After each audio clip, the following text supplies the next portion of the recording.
पश्चिम बंगाल में बीजेपी की सरकार बनने के बाद सबसे ज्यादा अभिषेक बनर्जी की मुश्किलें बढ़ गई है। अभिषेक बनर्जी जो कल तक बीजेपी के नेताओं को धमकी दे रहे थे, वो अब कार्यवाही देख रहम की गुहार लगा रहे हैं। वहीं अब फाल्ता फतह के बाद सीएम शुभेंदु अधिकारी ने अभिषेक बनर्जी को सबसे बड़ा शॉक दिया है। फाल्ता सीट के नतीजे ने सत्ता गंवा चुकी ममता बनर्जी की टीएमसी की चुनौतियां बढ़ा दी है।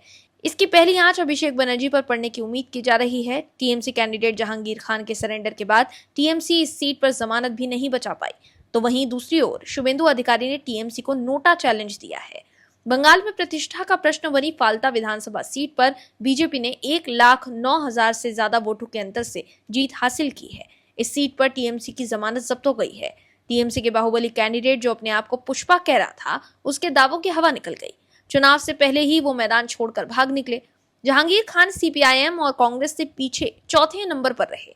वहीं इस चुनाव नतीजे का सीधा असर टीएमसी के कैडर पर पड़ने की उम्मीद की जा रही है। ये ऐसे वक्त पर हुआ है जब राज्य में लोकसभा सदस्य काकुली घोष दस्तीकर की नाराजगी टीएमसी के लिए परेशानी का सबब बनी हुई है। ऐसे में संभावना जताई जा रही है कि टीएमसी के कमजोर पड़ने पर पार्टी टूट भी सकती है। वहीं कार्यवाही देख अभिषेक बनर्जी की भी चिंता बढ़ गई है। क्या है पूरी खबर, बताते हैं आपको इस रिपोर्ट में।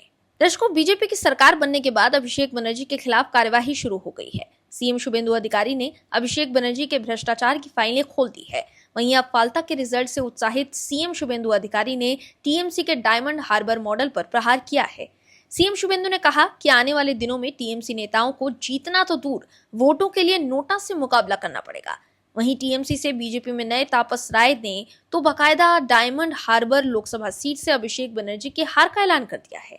हालांकि अभिषेक बनर्जी ने चुनाव प्रक्रिया पर सवाल उठाए हैं, मगर फाल्ता कैंडिडेट के सरेंडर और फिर बीजेपी की बड़ी जीत ने टीएमसी के सामने कई चुनौतियां खड़ी कर दी हैं।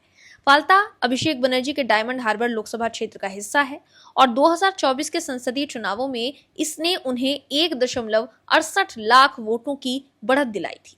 लेकिन 2029 के लोकसभा चुनाव में अभिषेक बनर्जी के लिए फिर से जीत पाना मुश्किल हो गया है। कहा यह जाता है कि जहांगीर खान अभिषेक बनर्जी का राइट हैंड है और डायमंड हार्बर सीट पर वो अभिषेक बनर्जी के पक्ष में लोगों को डरा धमकाकर मतदान करवाता था, लेकिन अब खुद जहांगीर खान फरार है। ऐसे में अब अभिषेक बनर्जी के फाल्ता से वोट हासिल कर पाना मुश्किल हो गया है।